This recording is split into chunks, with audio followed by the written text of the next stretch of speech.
नमस्कार। आज मेरे पास किसी ने क्वेश्चन किया है कि मुझे थोड़ा सा थायराइड के लिए गाइड करिए।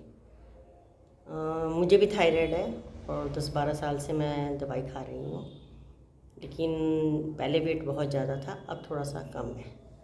पहले मैं शुरुआत ज़रा इससे करती हूँ। गोल गोल परांठे, गोल गोल पेट। गोल गोल परांठे, गोल गोल पेट, गोल गोल तकड़ी, गोल गोल बाट। तकड़ी यानी जिसमें हम तोलते हैं, और बाट यानी कि जिसमें वो बट्टे से जिससे तोलते हैं। गोल गोल तकड़ी, गोल गोल बाट। आ गई मुझे तो मम्मी की याद, मुझे अपनी मम्मी की बहुत याद आती है।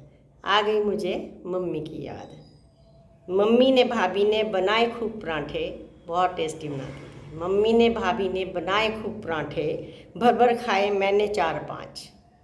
भर भर खाए मैंने 4-5। अब पसीने निकले किलो 50, उसको कम करने में अब निकले पसीने किलो 50। तब समझ में आया, तब समझ में आया, गोल गोल टमाटर, गोल गोल प्याज, गोल गोल टमाटर, गोल गोल प्याज, गोल गोल चुकंदर, गोल प्लेट सलाद। गोल गोल चुकंदर, गोल प्लेट सलाद। हाँ जी, अब आगे उसके पेट का ही बात करते हैं, क्योंकि थायराइड में सब यही कहते हैं कि पेट ज़रा मोटा हो जाता है। ये बात सच भी है कि थायराइड की वजह से पेट थोड़ा वज़न बढ़ता चला जाता है। लेकिन ये भी सच्चाई है कि जब तक आप गोली नहीं शुरू करते तब तक ही वेट बढ़ता है। उसके बाद अगर आप गोली खानी शुरू कर देते हैं तो उसके बाद वेट हमारे रहन सहन की वजह से बढ़ता है। हमने जो खाना पीना खाया है, जिस तरह का हमने लाइफस्टाइल लिया है, उसकी वजह से वेट बढ़ता है। हमारा वेट फिर थायराइड की वजह से नहीं बढ़ता अगर हम गोली अगर हम रेगुलर कर रहे हो तो। इसलिए थोड़ा सा ये भी ध्यान रखिए कि हमें अपने लाइफस्टाइल को चेंज करना है। लाइफस्टाइल को हम चेंज करेंगे तो धीरे धीरे हमारा वेट कम होना शुरू हो जाएगा। हाँ, एक्सरसाइज बहुत ज़रूरी है, सभी को करनी चाहिए, लेकिन करें कैसे, तो इसलिए भी बड़ी ज़रा प्रॉब्लम है। तो आप थोड़ी थोड़ी शुरू करिए। देखिए, अपने बारे में तो हमें सोचना ही पड़ेगा थोड़ा सा। लेडीज़ हैं, लेडीज़ को अपने बारे में सोचना चाहिए, क्योंकि एक उम्र के बाद थोड़ी दिक्कत आनी शुरू हो जाती है। हाँ जी, उसके लिए हमने क्या क्या करना है। सबसे पहले थोड़ी सी तो हम जॉगिंग कर सकते हैं, सैर कर सकते हैं। अगर हम बाहर जा सकते हैं तो, नहीं तो घर में अगर कमरे में ही हम थोड़ी सी जॉगिंग कर लें, पैर ऊपर नीचे करके, थोड़ा सा कुर्सी पे बैठ के थोड़ा सा हाथ पैर हम चला सकते हैं। हमें अपनी धीरे धीरे धीरे धीरे टाइम को बढ़ाना है कि आज हमने 5 मिनट करी, 2-4 दिन के बाद हमें 10 मिनट, धीरे धीरे आधा घंटा 1 घंटे तक हमें ये ज़रूर बढ़ाना है। थायराइड में सबसे पहला तो स्टेप हमें ये शुरू करना अपने ज़िंदगी में कि हमें थोड़ी सी एक्सरसाइज को शुरू करना है और धीरे धीरे धीरे धीरे उसको बढ़ाना है। दूसरे नंबर पे हमारा खाना है, इसके अंदर बहुत ज़्यादा इफ़ेक्ट करता है। तो हम बहुत ज़्यादा तो कॉन्शियस हो नहीं सकते, थोड़ा बहुत हो सकते हैं। तो थोड़ा बहुत के अंदर हमें ये करना है कि हमें प्लीज़ सलाद ज़रूर खाना है। अन्न को इसके अंदर कम खाना होता है। थायराइड के अंदर अन्न नुकसान करता है, तो हम अन्न के बिना नहीं रह सकते हैं। तो बस यही कर सकते हैं कि थोड़ा सा खाना खाइए, अन्न खाइए, रोटी पराठा जो आप खाना चाहते हैं, उससे थोड़ा पहले हमें एक सलाद की प्लेट ज़रूर खानी है। और वो सलाद आप अगर बिना नमक के खा सकते हैं तो बहुत अच्छी बात है, नहीं खा सकते तो आप उसके ऊपर हल्का सा नमक, नींबू, चाट मसाला, आप ऐसे गार्निश करके भी आप उसको खा सकते हैं। पर आपको सलाद तो आपको खाना ही चाहिए, बहुत ज़रूरी है हमारी सेहत के लिए, तभी हमारा वज़न कम होगा। मुझे भी थायराइड है, मैंने आपको बताया।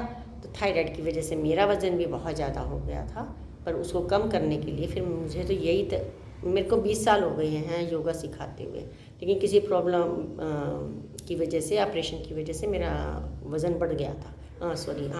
वज़न बढ़ गया था। तो थायराइड मेरे को पहले से था, तो अब मुझे वज़न को कम करना था। वज़न कम करना बहुत ज़रूरी है, क्योंकि उसके बिना तो थायराइड में हमें पैरों से चला नहीं जाएगा। ये सबको पता है, जिसको थायराइड है उनके पैरों में दर्द बहुत ज़्यादा रहता है। इसलिए सबसे मतलब ये ज़रूरी है कि आपको अपने खाने के अंदर चेंज करना है। खाने में आप चेंज करना बहुत ज़रूरी है। इसलिए उसके लिए आपको फल फ्रूट, सलाद बेस्ट है सबसे ज़्यादा, कि आप ज़्यादा से ज़्यादा सलाद खाइए। ठीक है। तीसरे नंबर पे मैं आपको एक्सरसाइज बताती हूँ थोड़ी सी। उसके लिए क्या है, जैसे कबूतर गुटरगू करता है, उज्जाई प्राणायाम कहते हैं इसको। मैं आसान तरीके से बताती हूँ इसको कि फर्स्ट फॉर्म इसकी बहुत आसान है कि जैसे कबूतर गुटरगू करता है, ऐसे हमें गले से गुटरगू करनी है।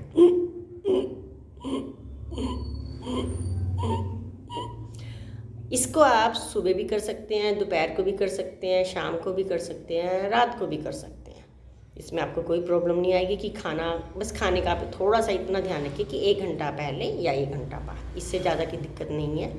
तो ये हमें सुबह शाम कम से कम 2 बार तो हमें ज़रूर करना है। एक बार में आप 5-7 बार भी कर सकते हैं। धीरे धीरे इसकी प्रैक्टिस बढ़ा के 31 से 41 51 बार भी हम कर सकते हैं। जितना हम करेंगे उतना हमें फ़ायदा मिलेगा। इसका क्या मतलब है, क्या कहते हैं उसको कि कुंभक, जब हम सांस को अंदर रोकते हैं ना तो हमारी उस जगह को अपने आप एनर्जी मिलनी शुरू हो जाती है, उस शरीर के अंग को एनर्जी मिलनी शुरू हो जाती है। जब एनर्जी मिलेगी तो वो अपने आप ही ठीक होना, कुदरती ठीक होना शुरू हो जाता है।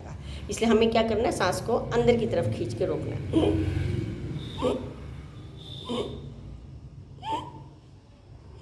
आपने देखा होगा शायद कबूतर ऐसे ही करते हैं, सारा दिन उनकी गर्दन ऐसे ही हिलती रहती है। ये तो है इसकी फर्स्ट फॉर्म, आसान फॉर्म है जो हर कोई आसानी से कर सकता है। अगर थोड़ी सी कोशिश करें तो इसमें असली उज्जाई जो पूरा प्राणायाम है उसके लिए हमें क्या करना है, सांस को हमें गले में रोकना है, नसों को, गले की नसों को खींचना है। खींच के ना हाथ को, राइट हैंड नाक को बंद करके हमें सांस निकालें। एक बार मैं करके दिखाती हूँ। सांस भरा,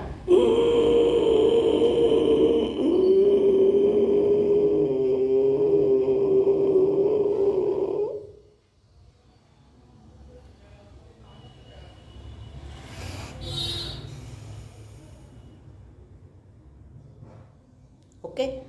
सांस को हमने खींचना है, नसों को सारों को सिकोड़ना है, धीरे धीरे गर्दन को हमें ठोड़ी से लगाना है। जितनी देर हम सांस को रोक सकें उतनी देर सांस को रोक के रखना है। रोकने का मतलब ही कुंभक है और उसी से हमारी गर्दन की सारी नसें खुल जाती हैं और हमारा थायराइड धीरे धीरे ठीक होना शुरू हो जाता है।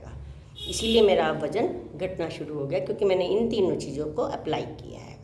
आप भी करिए, करके देखिए, कोशिश कीजिए। थोड़ी सी कोशिश करेंगे तो फल हमें ज़रूर मिलेगा।